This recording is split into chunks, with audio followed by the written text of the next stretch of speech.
जैसे यहाँ परम शांति के वाइब्रेशन फैल रहे हैं, तो ये दोनों चीजों से हमारे इंडिविजुअल आत्मा के आकाशिक रिकॉर्ड में भी फर्क आएगा, स्पेशली 2021 के बाद से। देखो, जब आत्मा आत्मस्वरूप का अनुभव करती है, नष्टो महास्मृति लब्धा बनती है, इच्छा मात्र अविद्या बनती है, तब आत्मस्वरूप बनती है।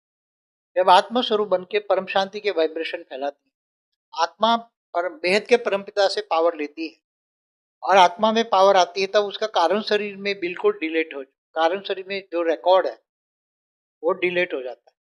और जब कारण शरीर का महाकारण शरीर में फिर परम महाकारण शरीर का रिकॉर्ड डिलीट हो गया, तो वो आत्मा के वाइब्रेशन परम और फिर वो परम शांति का वाइब्रेशन फैलाती है। वो परम सुख परम शांति का आनंद यहाँ ही करती है, परमानंद पर यहाँ बनती है, निजानंद दिव्यानंद सब यहाँ अनुभव करती है।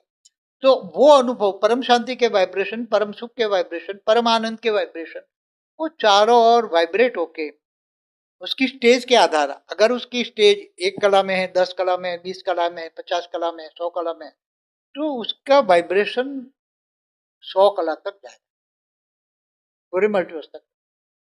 मगर आत्मा संपूर्ण 100 कला की स्टेज में है, तो उसका वाइब्रेशन, वो जो अनुभूति करेगा, अनुभूति परम शांति के वाइब्रेशन से हो।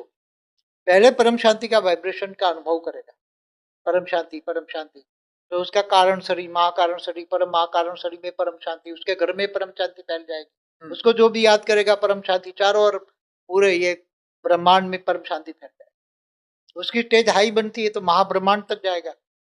उसकी स्टेज 25 कला आती है तो 25 कला के ब्रह्मांडों तक जाएगी। 100 कला की स्टेज बनती है तो 100 कला के मल्टीवर्स तक जाएगी। तो वो जो अनुभव करती है वो चारों ओर वायुमंडल में जाती है और वायुमंडल को बदलने की शक्ति है।